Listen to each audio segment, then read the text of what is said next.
What's going on, y'all? Fort Worth Fabian back again with a video. We're doing a reaction to Thomas Sowell. Asian Americans are overachievers. This is why. We're going to go ahead and hop right into it, man. Like, comment, subscribe. Let's go. Asians are no menace to the blacks.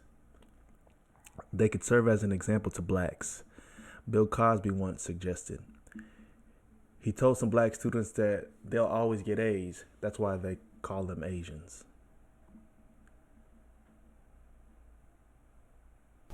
What about Asian Americans who often seem to, as a group, perform better in school than other groups? Why is that? I think the one four-letter word we can't use is work.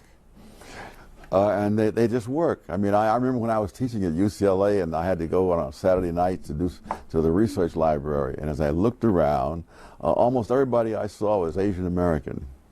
I looked in vain for any black students there, not many white students there.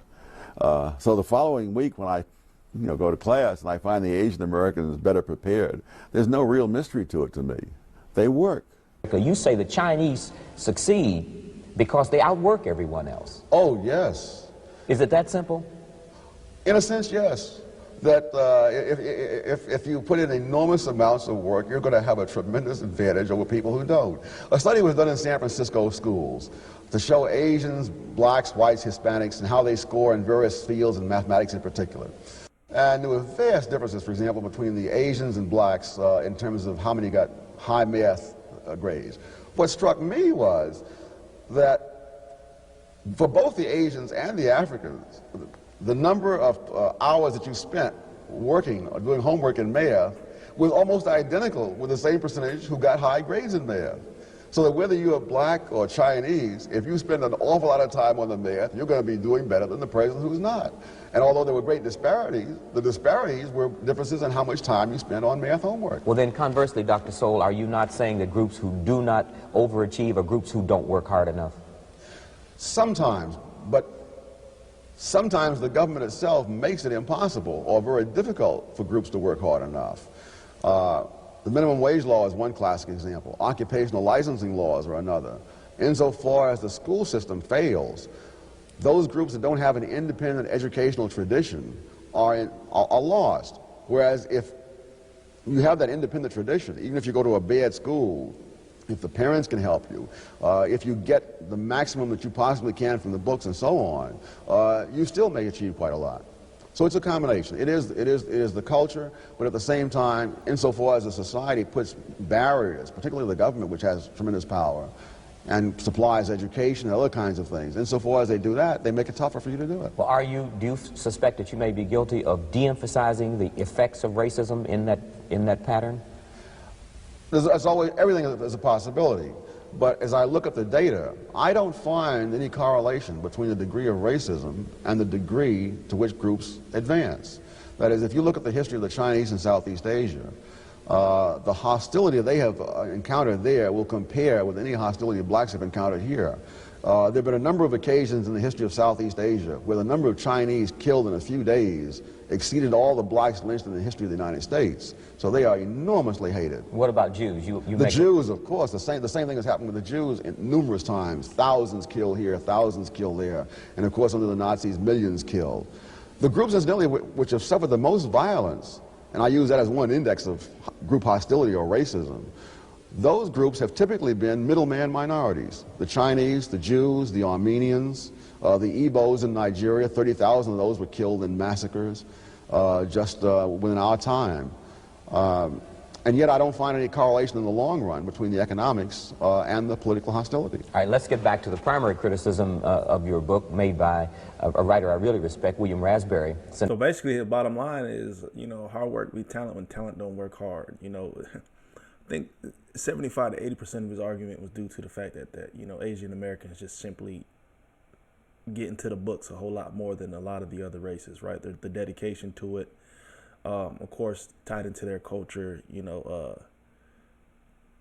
so it's an interesting topic, but, I wanted to, honestly, I think the other side of that 20 to 30% that I would argue is not mainly based on work ethic is a good conversation to kind of detail and break down.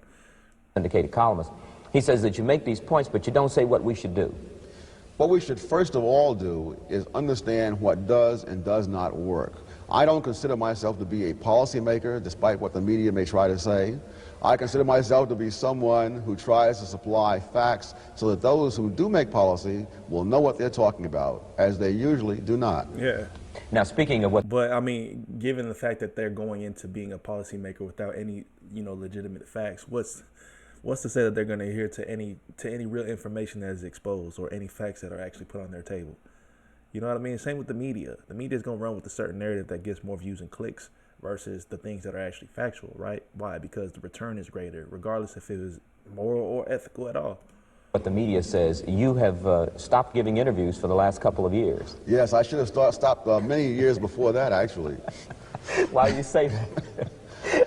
I see no correlation between what I say and what the media reports. That's what I'm saying. One of the most hideous things that I've seen reported was on the CBS Morning News, where they said or suggested that I was a believer in the theory of genetic inferiority of blacks.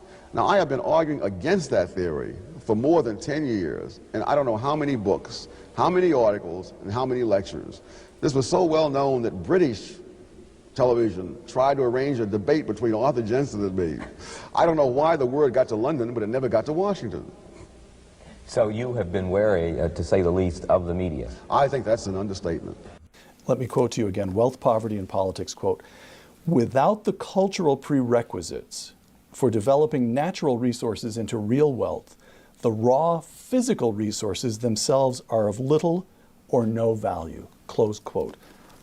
Tell us what you mean by cultural prerequisites.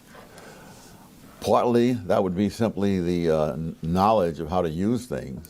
As I mentioned in the book, the main difference between us and the caveman is simply human capital. Don't forget the caveman had all the natural resources we have today, and he had them in greater abundance because none of them had ever been used up. Mm-hmm. But he didn't have the knowledge that it would take to turn those to his own purposes. We just know more. Yeah. We just know more. Now, you note a certain productive capacity that certain cultural groups demonstrate. Mm.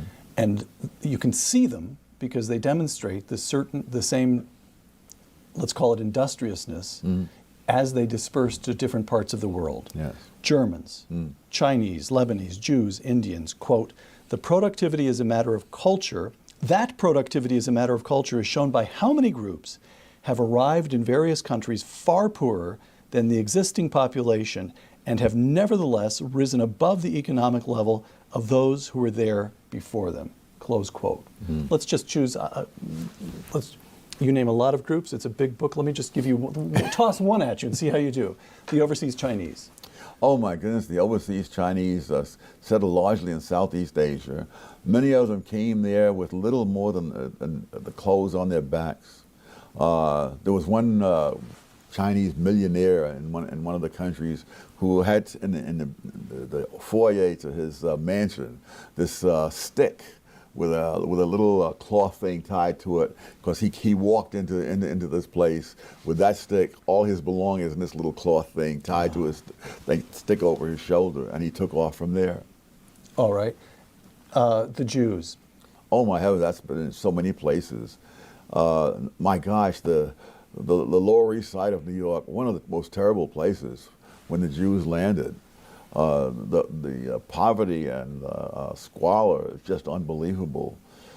In fact, even as late as the late 1940s, when I went to school on the Lower East Side, I'd always heard that all Jews were rich. And when I saw the Lower East Side, I said, why are these rich people living like this? The buildings on the Lower East Side were older and in worse conditions than the buildings in Harlem where I lived. And they don't live there anymore? No. Those neighborhoods have turned over? Yes. And it went by generation. The generation that was there first, even when they rose up to where they could have moved, they didn't, because many of them were not fluent in English and so on. And so you could live on the Lower East Side knowing only Yiddish. Right. And find doctors, lawyers, anything you wanted, go into stores and so forth. And if you moved up to upscale places like Harlem, which was once Jewish, or to the Bronx, which at another time which became Jewish, you would lose that. The more acculturated people, the next generation who spoke English and were more familiar with American society, they lived in those kinds of places. Got it. So why is it that That's deep. in many instances that you detail, you get a subgroup, the Chinese move to Fiji, and why is it then that so often we see the pattern that not When school's out, Dang, that's deep. If you're talking about, I'm gonna let this dude finish real quick. that the indigenous, the people who were there first, fail to get with the program. And to the contrary, not only do they not get with the program, learning the skills of productivity, they tend again and again and again to persecute the groups that came with nothing but achieve a certain level of affluence. So we have the Jews, that's an old story, ancient story, the persecution of the Jews. Because I think it's like the raw originality or the raw origins, right? You can't have a folks that come in to something that's completely new, different, and then being able to just advance with the times and advance with the surroundings at such a quick pace. I think that naturally progresses over time as you have generations and, you know, the decades go on, right? To where it's kind of like adapting and being developed and morphed into something else. You know what I mean? Like immigrants that come over and have children here, their kids are like the next generation of the advancement from, you know, whatever origin of the culture they derive from. So, I mean, it's kind of heinous to think that someone who's, you know, fresh off the boat, so to speak, you know, to come over and just hit the ground running. No, they naturally want to be. They naturally want to attract to their own communities, to their own people groups that have some similarities to them. That's why he's talking about in Harlem, it was all Jewish. In the Bronx, it was all Jewish. And none of them spoke any English. They're still speaking Yiddish. You know what I mean? So they naturally, you know, stay attracted or attract to their own. And then like the offspring they have from that particular time will advance and grow, and they're instilling obviously the origin from their culture within them, but they're a new breed to say the least, as being, you know, American citizens, being born in America. So they're going to have the English speaking down. They're probably going to move to more affluent areas within the city. They're probably going to have networks and connections throughout cultural variances. You know what I mean? So I think that's common nature. But you also show it with the overseas Chinese in Malaysia, with Indians in East Africa, and on it goes. What's going on there? Well, for one thing, there's no particular reason to have expected the indigenous people to have acquired the same skills that the people who came there had. And worse yet, the leaders of these groups are very quick to blame the fact that they are lagging on the other groups who are more advanced. One of the phrases that you often hear, that this group took over this whole industry. And in many cases, there was no such industry until they came there and built it. Right. They did not take it over. Right, right. So those are examples of the way culture can promote or enable economic productivity. You also provide a counterexample, the Soviet Union. Quote, the Soviet Union was almost a tailor-made refutation of geographic determinism. Explain that. Oh, the Soviet Union was one of the most richly supplied countries with natural resources, and probably the most richly supplied. It was the only industrial nation which has so much petroleum that they export oil. Right. They have some, I don't remember the fraction, but they have a substantial part of the world's supply of natural gas, which they're now supplying all over Europe. Iron ore, manganese, you name it, they had it. At one time, something like half the industrial diamonds in the world came from the Soviet Union. The land was so rich that when Hitler sent his army in to invade the Soviet Union during World War II, he had plans to have the railroads take back this land from Russia into Germany, because it was that well known for its You mean just the topsoil? He was going to send boxcars of topsoil back to Germany? That's right. I didn't know that. It's one of the most fertile sections and the irony is, one of the world's great famines occurred in the Soviet Union. How come? Mismanagement by the government. Milton Friedman once said that if the government took over the Sahara Desert, there would be a shortage of sand. And the Soviet Union, it was just that way. That's a slap in the face, bro. More on To have such an abundance to where you still mismanage it. That's exactly what he's trying to say. And that tends to happen in various different examples. social factors. I'm Across quoting the again globe. from Wealth, Poverty, and Politics. This is tricky ground. There is empirical evidence against genetic determinism. We're talking about IQ scores now. For example, there have been whole communities of whites from isolated mountain regions in America whose average IQs have been similar to or lower than the average IQs of black Americans. But while such evidence undermines genetic determinism, that does not make mental test differences irrelevant.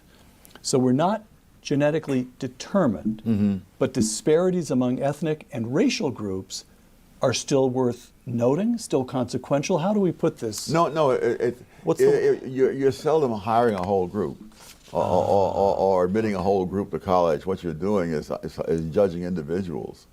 And the predictive validity is really a totally separate question from the question of genetics versus environment. See, in other words, if the IQ test does not have a single question about flying an airplane, and you give it to people who want to become pilots, the only real question is, do the scores on those tests correlate with the subsequent performance of people in the air? Right. But you see, I mean, it sounds so simple when you say it that way, but the Supreme Court of the United States had a totally different take, that the employer must validate a test that is not job related. And so what they're saying is, it's a question of whether this test seems plausible to third parties who have neither expertise nor experience on the job. And that will be the criterion for whether it's a good test. All right.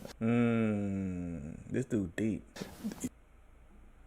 Bro, deep, man. And I was trying to pull up another guy that I've been listening to more recently, who's more in that I don't know, psychologist, theoretic kind of realm. But man, Thomas Sowell, different mind. You know what I mean? And a lot of folks don't even care to peel back the layers or break down some of the occurrences or things that directly affect, certain race groups or them tied to specifics in the economy and things of the sort. I mean, there's a lot of deep-rooted things amongst multiple races and backgrounds, as to why they are the way they are, act the way, decisions, choices. And it's a conversation that could be really never-ending. Man, I'm definitely going to check out more of his content. If you have specifics that you want me to look into, comment down below. Peace, love, prosperity, God bless, man. We'll see you on the next video.